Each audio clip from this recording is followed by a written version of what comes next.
lot of wonder for many people. What do you say? Yeah. Okay. So the metaverse, NFTs. These two topics have been a major, like blind side for most people. And I just reasoned that we needed to talk about it. Perhaps also help people get some sense of a smooth landing into this space, getting to understand the opportunities that are available as regards NFTs, how you can trade NFTs, how the metaverse works, and all these things within the blockchain ecosystem. So we have our guest here. He's going to, say some things about his experience. He's going to share a lot from what he has learned, what he has done personally, and how much he has been able to draw value from the entire ecosystem. Don't mind the young man behind me here. He's also just okay. So, Shagun, you're welcome. Thank you very much. Ah. Can you hear me? So as more people join in, yes, I can hear you loud and clear. Okay, awesome. So yeah, we're going to have to try and maybe make this in two directions. Speak about NFTs, speak about the metaverse. I don't know which would like to jump at first, but I think maybe NFTs will go first. Or what do you think? Yeah, I can speak holistically about the metaverse and NFTs. Yeah. Okay. All right. Fine. So let's jump right at it. What exactly is the metaverse? I mean, it sounded like another universe, and that kind of thing.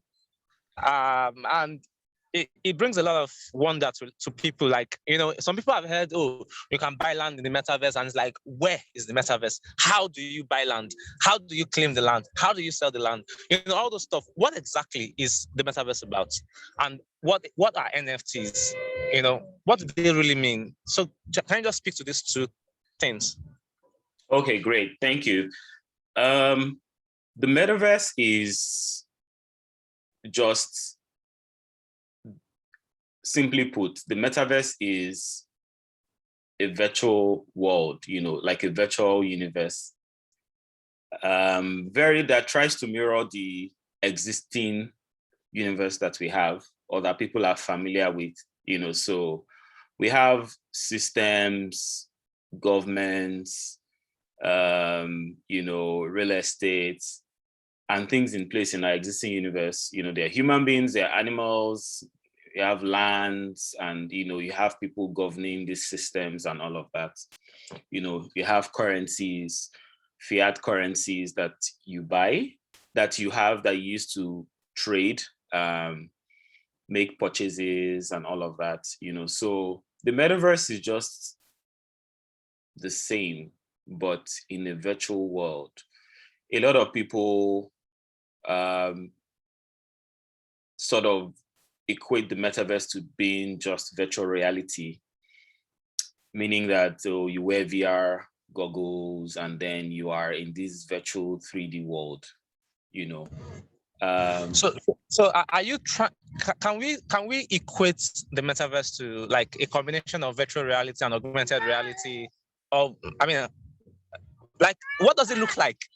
Even me, I'm maybe curious. I've actually tried to take a peek in. I've seen a little, but I mean, there's some things that are still. I know it's still evolving. It's still evolving, at a rapid scale at that.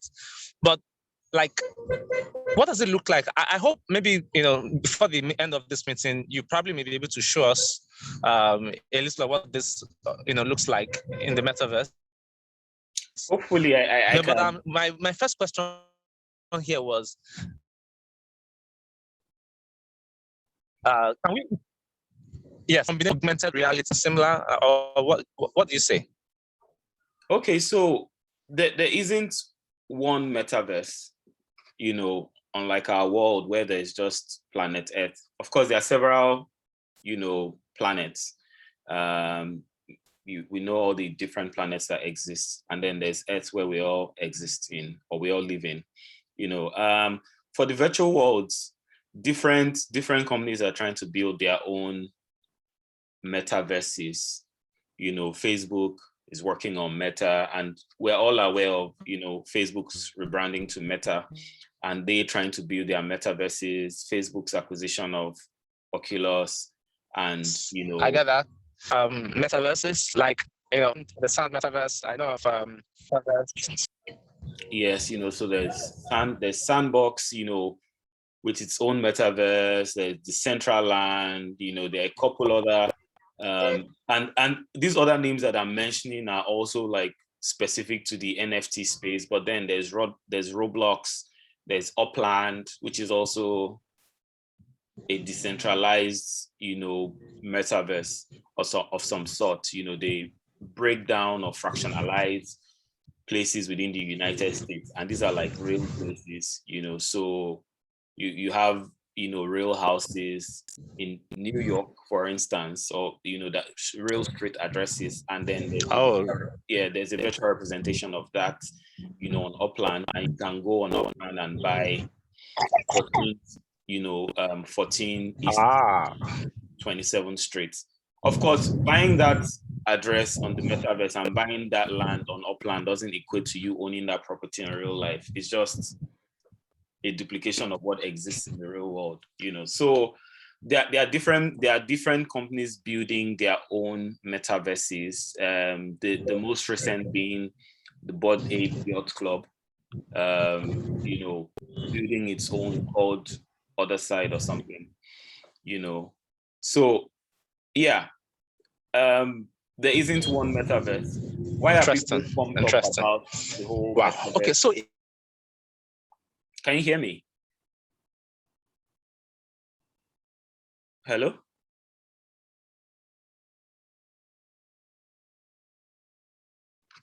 Animals, land, buy cattle in the metaverse. Like I can do that and just own 1,000 cattle, and move them from one land to another land, and probably go and graze on somebody else's land in the metaverse, and like all the stuff we have going on in Nigeria. Can is there a chance for that? Yeah, so I know I missed out on a couple of things that you said, maybe due to network, but what I think I understand you're trying to talk about is, would there be interoperability between different metaverses? So you can move from maybe a sandbox, a Decentraland, or from a sandbox to a Roblox, Is that what you're asking? Well, I think that's an advanced side of my question. Yeah, that's an advanced part of my question. I was even speaking within one metaverse, or within, like moving from one land to another within the same metaverse. Yes. Do you understand that? Yes, that's very, very possible. Currently exists. Like if you play certain games like Axie Infinity, or if you play certain games, you move from one place to another. What people call the metaverse can be likened to, like, especially for gamers, if you've ever played Grand Theft Auto, let's say New York City or San Francisco, that can be a metaverse on its own. And you're moving from one place to another, one shop to another, and all of that. The only difference at this point is this had always existed in the game realm. People were always, playing games and moving from one place to another and acquiring different properties and collectibles within those games. The only difference right now is that the decentralized technology or blockchain is making it easy for people to own those items. So not only am I buying a gun in Grand Theft Auto, I can own that gun and sell it to someone else, and make money off it if I want. I can buy a character, or I can buy a car, in a metaverse. So I can buy a character, and that character will be my representation. So yeah. Yeah. You're about to say something.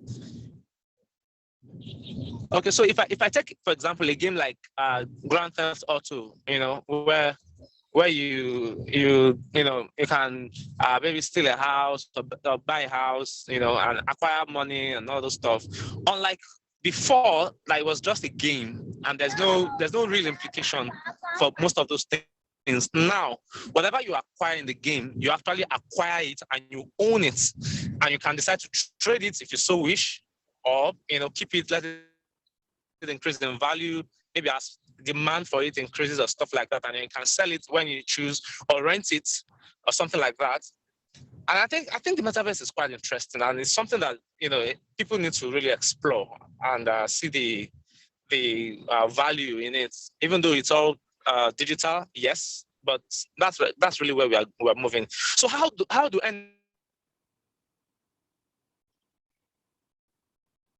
Sorry, can you hear me? I can't hear you. NFTs play out in this? Because I know that there are NFTs can collect some NFTs, and maybe you are domiciled in or stuff like that. NFTs play out in the metaverse. I know that you can collect NFTs in a particular metaverse, and you can trade some of those NFTs as well. How does it work? Maybe you can share some thoughts. Okay, so they're, for NFTs, NFTs are predominantly mentioned when we mention blockchain technology.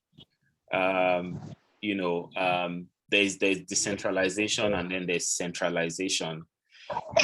Decentralization allows for people to not be governed by a centralized body and all of that. So you can basically do what you want, almost, in quotes. Where NFTs come in place, or where NFTs come in play within metaverses, is that for everything that exists in the metaverse, there isn't a centralized owner. So it isn't that, let's say, Activision Blizzard owns, let's give an example, let's say Grand Theft Auto. Even if Activision Blizzard built Grand Theft Auto, is decentralized in a way that everyone owns it. So I own a land in Grand Theft. If you come on my land in Grand Theft, for instance, I'm just giving an example again. I'm making it very yeah. So if you come on my land in Grand Theft, I can decide that everyone who steps on my land will pay me before they can enter. Let's say on my land I built a museum. So you are just working within that digital ecosystem, and you're like, oh, see this museum, let me go in.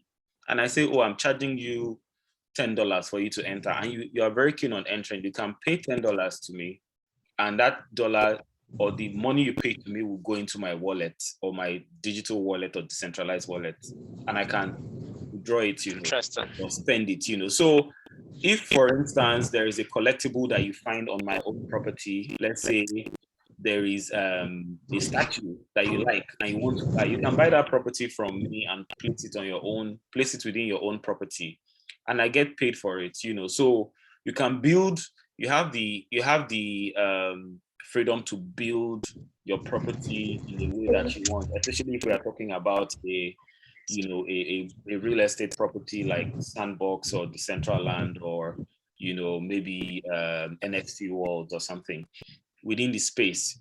So people can trade, exchange items, collectibles for collectibles, or collectibles for money. Cryptocurrency, Ethereum, Sand, any of these digital currencies that are acceptable within those ecosystems. Yeah. All right, awesome. Okay, so let's narrow in on NFTs. Can you speak to how people can invest in NFTs, how they can trade NFTs, how they can make money, and maybe start with a bit of some history, of what has happened in the NFT space from last year, when Bored Apes, minted, all the way till now, and the value of Bored Apes, right now. I mean, one of it or the entire set of it, just let's just really see the depth of what this NFT has become in our hands as the world is even getting to know about cryptocurrencies on the side. It's the blockchain system is going farther and farther and farther, than most people can imagine. So please just talk to us about NFTs. Okay, thank you very much. So I'd first like to make a disclaimer that I'm not a financial advisor, and nothing that I say in this, on this recording constitutes is financial advice. I'm just very passionate about this space, and I've been in this space for a while, so I've also been able to observe things, friends, transact, make some money off the system, and so that's just basically about me. I've been in the cryptocurrency space for about 5 years actively. I my first Bitcoin transaction was sometime in 2013 or 2012, maybe about 10 years ago. And I had my eyes on the space, but never really delved deeply in, until 2016, when I started getting into ICOs and all of that. And then 2017 was sort of the second phase, where I became, even more invested in it. So I traded cryptocurrencies for the most part, held for the most part from 2017 all the way into 2021 or till now, basically. Got actively into NFTs last year. Haven't known about the industry, but just ignored, because again, I didn't understand it. And something about me is I do not invest in things that I don't understand. So even though I invested in cryptocurrencies, I understood it, but I didn't really delve deep into the NFT space. It didn't make sense to me putting $5,000 on JPEGs. I'm like, it just doesn't make any sense. Like, why am I buying this thing for 2,000? Why would I spend $500 on a picture of a pixelated thing? So I saw the CryptoPunks. I knew when they came out. There are also a couple of other historical NFTs that came out, the Crypto Kitties, CryptoPunks, Crypto Skulls, Curio cards or something like that. There are so many of them, but a lot more people started focusing on NFTs in 2021, actually, after the Bored Apes came. So a lot of people are aware of CryptoPunks, which are pixelated JPEG characters of people's faces. They look cartoonish. I can show you a picture of what it looks like as I go on. And then came the Bored Ape Yacht Club that, it started off as a free mint, not as a free mint. It minted at maybe 0.08 Ethereum. So maybe at the time, maybe $400 or something. Can't remember the exact value. Didn't mint out on the first day, but they minted out eventually. And people started trading.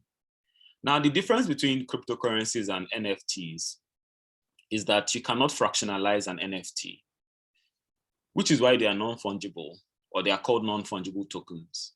So if you have one Bitcoin, you can sell $100 of a Bitcoin. You can sell 0.1 Bitcoin, which is equivalent to $4,400, I think, in the present value. You can sell $250 of a Bitcoin or an Ethereum, or, so all cryptocurrencies you can fractionalize them and sell just a tiny bit of them. But NFTs, especially for the non-fractionalized NFTs, you can primarily only sell that NFT as it is. So it means that if I buy an NFT for $5,000, you cannot buy a part of my NFT. You can only buy the NFT, because once I make the transfer to you, or once you buy it on the blockchain, it becomes transferred to you, and it shows that you're the new owner of the NFT. So there isn't a way to fractionalize it, which is also why it's harder for you to sell an NFT than to sell a cryptocurrency. You can sell a cryptocurrency because there are market makers and there are people ensuring volume, and there are people ensuring that you're able to trade your NFTs within centralized exchanges like Binance and KuCoin and Coinbase and all of that. And then there are also liquidity token or liquidity providers on decentralized exchanges like Uniswap, PancakeSwap, and all of that, that make it possible for you to convert or sell your cryptocurrencies. But NFTs can be bought or sold on NFT exchanges like OpenSea, there's Solana, and there are a couple of different marketplaces, Nifty Gateway, and all of that, Rarible, and all of that you can buy and sell NFTs on. The difference between an NFT and a cryptocurrency is that fungibility. You can sell a fraction of one, you cannot sell a fraction of the other. You have to sell it as a whole. And the other difference between NFTs and crypto is that cryptocurrencies are dictated by market price, or what the market is willing, what the market is paying, or the current price on maybe CoinMarketCap and all of that. So when you're exchanging for this. You can also decide to list your cryptocurrencies for a higher price, but nobody will buy unless nobody is selling at a rate below that price. But for NFT, the value of an NFT is the value that the seller places on that NFT, and the buyer is willing to also pay for that NFT. So if I buy an NFT for $10,000 and they are not willing to buy it for $10,000, and you're making a bid of $5,000, and I'm unwilling to sell for $5,000, then the NFT can get sold unless somebody else comes to buy for the price that I'm asking for. So yeah, it's so I'm not sure if I've answered the question, Leke, or if you need me to continue speaking.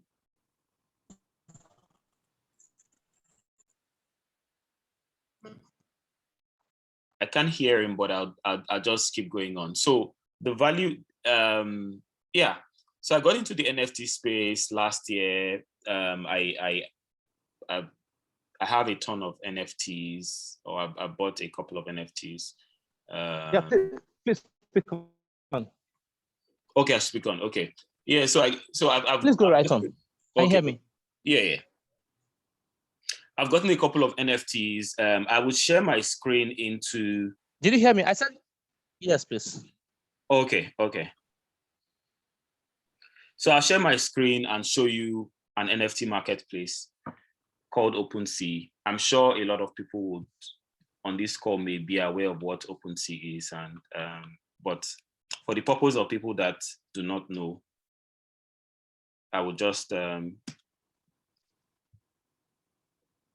explain what OpenSea is, and then how to buy or sell your first NFT.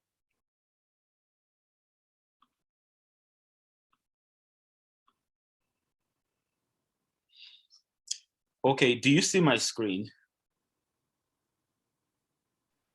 Yeah, we can see it. Awesome. So this is OpenSea.io. OpenSea allows people to buy NFTs or trade NFTs, or even create their own NFTs and make money from those NFTs. NFTs fall into different categories, and I would show you below. So NFTs can come in the art form, so if you're an artist, or you're a digital artist, or you're not even a digital artist, but you create art that can be hung on walls and all of that, it falls, your NFT will probably fall into the category of art. And if you're a collector and you love buying art and all of that, you can also buy NFTs that fall into these categories. Maybe for the aesthetics, you just like the art, it looks beautiful, you don't care how much the value is. The same way people buy, art from people like Ben Enwonwu, Pablo Picasso and all of that. You can buy an art and hang in your house. And it's interesting that with the evolution of NFTs, like some creators allow you to have both the digital representation of your purchase and the physical representation of your purchase. So you buy an NFT, that it's an art NFT, like, let me go into this category and pick one person. Let's say we look at The Sky Looks at You. The Sky Looks at You was created by Cassie 11. So let's say you go into this category now, art, and you want to buy this NFT. The floor price is 0.12.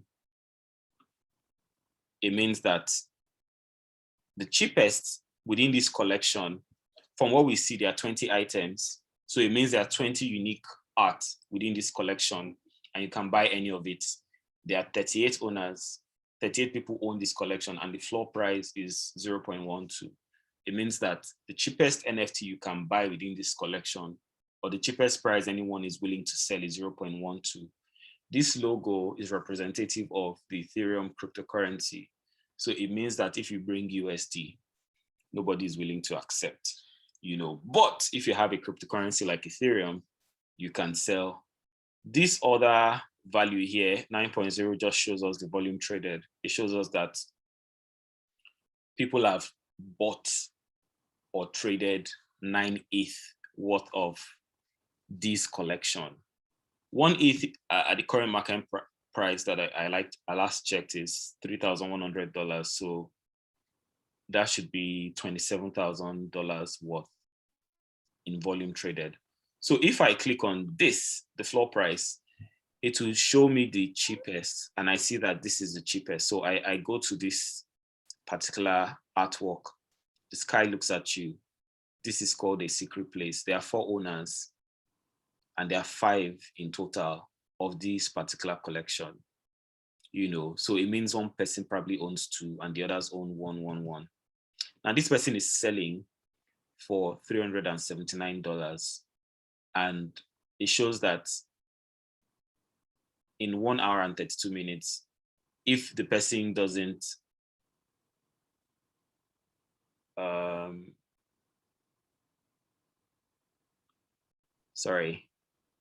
it shows that it doesn't get sold, you mean? Yeah, it shows that the meeting would end in 10 minutes. So if we get kicked out, we should just jump back. We should jump back. Just use the same link. Yeah, use the same link and jump. Yeah, just jump back on the same link. Yeah. Yes, exactly. Okay, so all right, thanks for that. Yeah, so the current price is, $379. This is what the person is willing to receive for this art. Now, I can decide that I want to buy for the price, and I can confirm checkout. If I confirm checkout, because I have some money in my wallet, it will take the money from my wallet and this art to be mine. But I can decide to make an offer. Like, you know what? I don't think this art is worth $379. I only want to pay $200. And then I can make an offer in wrapped Ethereum. You can convert Ethereum to wrapped Ethereum using a decentralized exchange like uniswap.com. It just takes your Ethereum and wraps it up, and then you can unwrap it as well, just for a little fee. So I can decide to make a bid of $100. Now, if the owner of this art or collectible feels like, well, I'm willing to collect $100 for it, they would, they may accept it. If we look at this particular artwork and the current page, we see that it's listed for $379, but somebody is making an offer for $50, but which is 87% below the floor price, but the owner is not willing to accept. That's why we see it here. If the owner had accepted, it would show here under the transaction history that this person accepted $50 for this artwork. So from the transaction history, we can see that somebody bought for 0.05, which is, let's say, $250. just a day ago. People were buying for 0.05, 0.05, for a day ago. So if I were going to buy this NFT, I'll put my bidding value around 0.055, that I would not be willing to pay, maybe max 0.06. But again, like I said initially, the value of an NFT is the value that the buyer is willing to buy and the value that the seller is willing to sell. Someone may see this NFT 3 months from now and decide this thing is worth $5,000 and pay 1.5 Ethereum for it. So that's the thing. So there are different categories. You have art, you have collectibles. Let me go back to the homepage. You have art, you have back to the homepage, yeah. So one other thing I wanted to mention is that the great things about, or the good thing about NFTs or decentralized exchanges and NFTs is that every single transaction that you make is recorded on the blockchain. So if somebody is selling an NFT to you for $10,000, you can actually go back and check the transaction history. Did this person mint the NFT? How much did this person pay for it? Oh, this person paid $1,000 for this thing a year ago, but is asking for 5,000. And if you buy for 5,000 and you sell it for 10,000, people can always see the transaction history and see how the value of that NFT increased over time. So most times when people think about NFTs, they only think about one aspect of NFTs. They think about the art, like, oh, I'm just buying art, but it doesn't make sense. Why am I buying art? And then there are collectibles.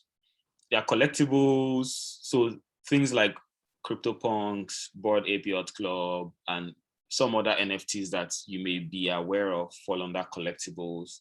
There are domain names, so domain names are new and they are sort of like unique, so instead of having a long string of 0x blah, blah, blah, blah, blah as your Ethereum address, you can buy an Ethereum name service address and you can customize that name and that name will become your wallet address. So instead of having that long string that people share around, you can have adeleke.eth and that will be your address that people can send Ethereum or, they can send cryptocurrency to you depending on what blockchain you're buying or selling on. There are music NFTs. I think I should even ask, sorry to interrupt you. I think I should even ask this, because I know that right on this call, there are, different categories of people. There are musicians and all of that. So for music NFTs, apparently anything can be sold as an NFT from what I can see from all of these categories, right? Yeah. Even domain names, okay.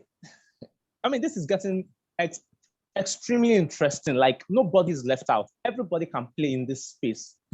Yeah. Right. Yeah. So you were saying something about customizing your wallet address or something. Yes. Can you please pick it up from there, please? Okay, so there's something called Ethereum Name Service. I think their website is called ens.org or something. Let me confirm. ENS. Yeah.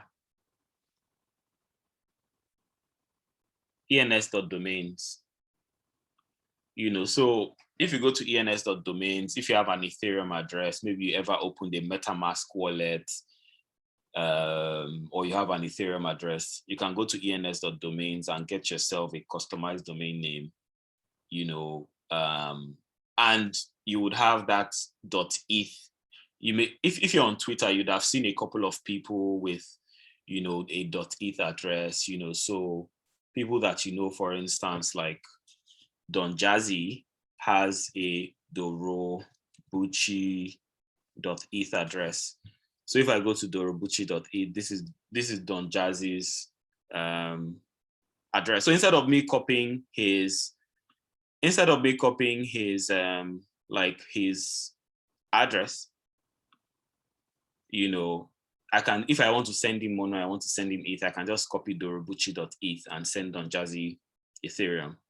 And of course, if you go on OpenSea and you want to see the kinds of NFTs Don Jazzy has within his, collection is also open. You can see all the things that he's holding, Mutant Ape, Doodles, Crypto Skulls, and all of that. Bored Ape, he just got this Bored Ape. It wasn't there before, but Bored Ape and a couple of other collections that he has, Doodles, Primate Planet, and all of that. So you can see anybody's address, on the blockchain or on Etherscan or on OpenSea, basically any decentralized platform that allows you to search other people. The call will be going off in less than a minute, but once it goes off, I would just jump back on so you can jump back in so that we can continue the conversation.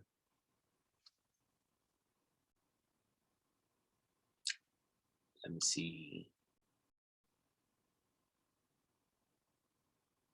So